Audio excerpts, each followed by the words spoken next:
আসসালামু আলাইকুম।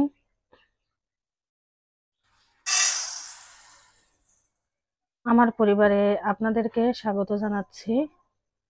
আশা করছি সবাই ভালো আছেন।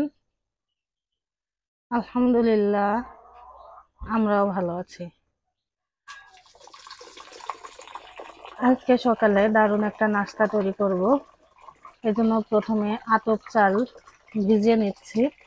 যতটুকু আতপ চাল আমার দরকার ততটুকুই পানিতে ভিজিয়ে রাখলাম। কিছুক্ষণ ভেজানো অবস্থায় রেখে দেব।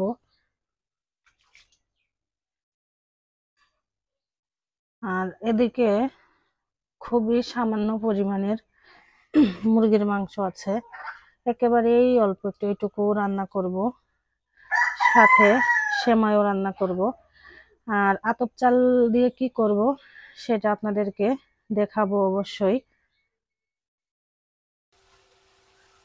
মুরগির মাংসটুকু কেটে তারপরে ধুয়ে এনেছি। আর তারপরে এদিকে আবার মশলাটাও প্রায় কষে এসেছে। এবার আমি মুরগির মাংস দিয়ে দিলাম এর ভিতরে, ভালো করে কষিয়ে নেব। সব মশলা দিয়ে দিয়েছি, লবণ হলুদ যা যা লাগে মাংস রান্নায়। আর কাঁচামরিচের তরকারি, যার কারণে কালারটা হালকা হালকা সবুজ এসেছে। মুরগির মাংস কষাতে কষাতে আমি এই যে আতপ চাল ভিজিয়ে রেখেছি, এটা ভালোভাবে ধুয়ে নেব। অনেকটাই ময়লা বের হবে। এটা আমার ঘরের চাল, বেশ চিকন চিকন চাল।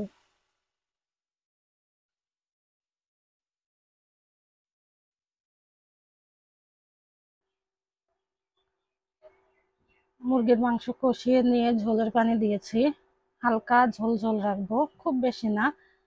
আর আতপ চাল ভালোভাবে ধুয়ে নিয়েছি। এবার আমি আতপ চাল ব্লেন্ডার জারে দিয়ে একটা ব্লেন্ড করে নেব। আসলে চিতই পিঠা বানাবো, কিন্তু আমার ওই গ্যাসের চুলায়, সরি, কারেন্টের চুলায় খুব ভালো হয় না। যেরকম হয় সেরকমই খাওয়া হবে। তো এটা দিয়ে একটা ব্লেন্ড তৈরি করে নিই।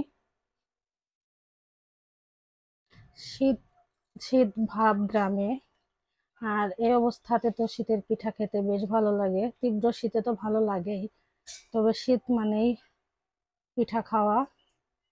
তো শুরু তো হয়েই গেল।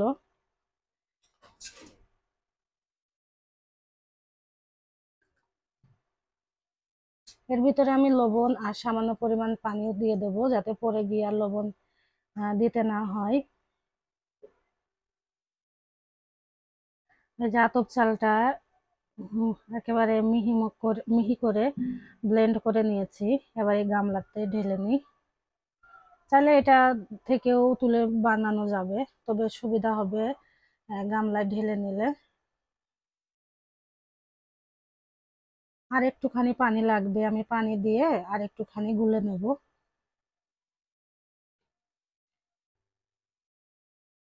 তরকারিটা আমি নামিয়ে নিয়েছি, হালকা ঝোল রেখেছি, যেহেতু চিতই পিঠার সাথে খেতে ঝোল লাগবে। আর এদিকে আমি দুধ সেমাই রান্নার জন্য দুধ ভালোভাবে রান্না করে নিয়েছি, চিনি লবণ যা যা লাগে সবকিছু দিয়ে। আর যতটুকু রান্না করব সেমাই ততটুকু বাটিতে নিয়ে নিয়েছি। আর কয়েকটা কিশমিশ দিয়েছি। দুধ তো ভালো করে জাল হয়ে গিয়েছে, এবার আমি এর মধ্যে সেমাই কিশমিশ দুটো একসাথে দিয়ে দিলাম।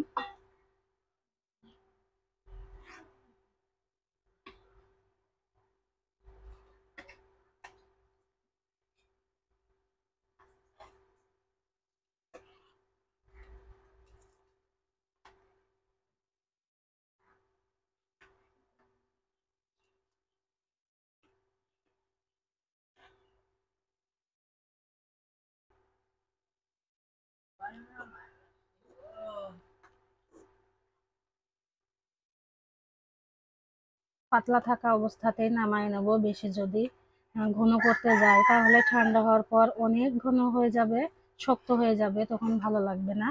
আর এরকম পাতলা অবস্থায় নামিয়ে নিলে ঠান্ডা হলে একটু তো শুকাবে, তবে খুব বেশি ঘন হবে না, আবার খুব বেশি পাতলা হবে না। এরকম ভাবে রান্না করলে সেমাই বেশি ভালো লাগে।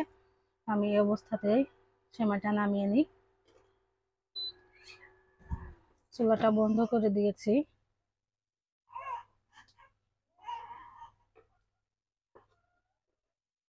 সেমাই আমি যে এই বোলটার মধ্যে ঢেলে রাখি গরম অবস্থাতেই।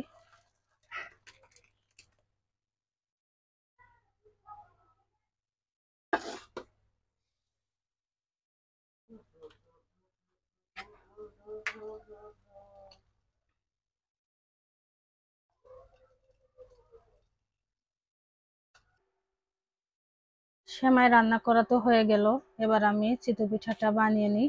আর এই গোলাটা আমি খুব পাতলা এবং ঘনর মাঝামাঝি করে নিয়েছি। আর আমার এই চুলায় তো খুব বেশি ভালো হবে না, তবে যা হবে খাওয়ার মতো হবে ইনশাল্লাহ। তাহলে বানিয়ে নিই। আর কার কার এই পিঠা খেতে ভালো লাগে কমেন্টে জানাবেন। এই পিঠা হাঁসের মাংসের সাথে বেশি ভালো লাগে শীতের সময়। আমি তো মুরগির মাংস রান্না করেছি, তাও আবার খুবই সামান্য পরিমাণের।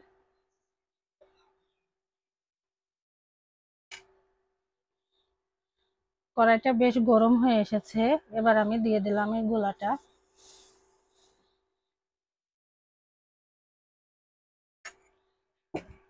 আর এই ঢাকনার এখানে যে একটা ছিদ্র আছে, আমি কাগজ দিয়ে বন্ধ করে দিয়েছি যেন বাতাস বেরিয়ে না যেতে পারে।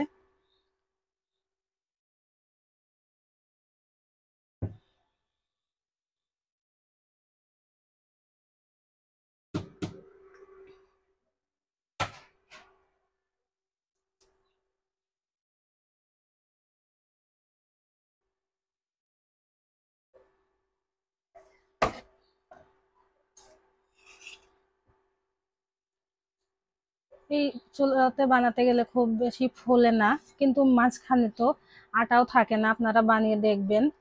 না ফুললেও মাঝখানে আটা ভাবটা থাকে না। নেই মামার চেয়ে কানা মামা ভালো, সেরকম অবস্থা। পরেরটাও দিয়ে দিলাম।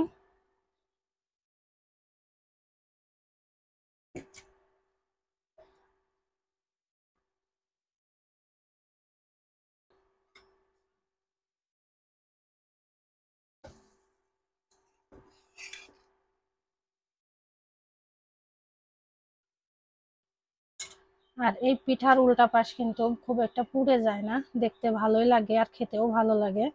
এই যে সুন্দর হয়। আমি একে একে এভাবে সবগুলো পিঠাই বানিয়ে নেব।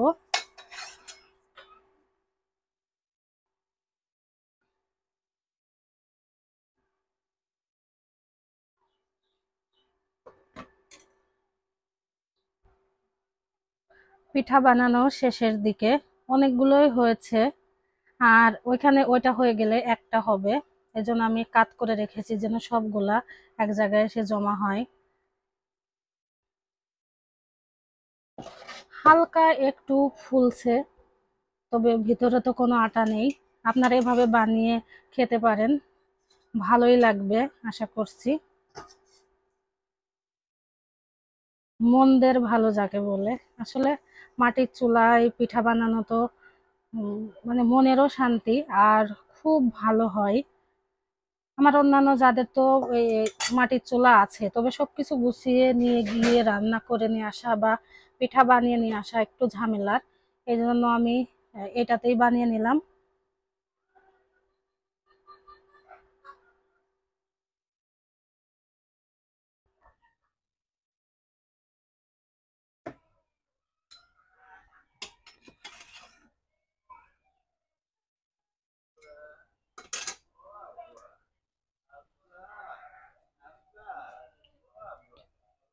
সকালের নাস্তা আমাদের পুরোপুরি রেডি।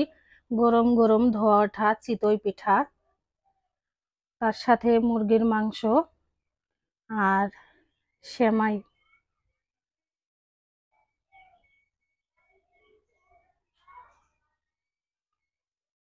আজকে ভিডিওটি এখানে শেষ করছি। আপনারা ভালো থাকবেন, সুস্থ থাকবেন, সাবধানে থাকবেন। আমার পরিবারের জন্য দোয়া করবেন। আসসালামু আলাইকুম।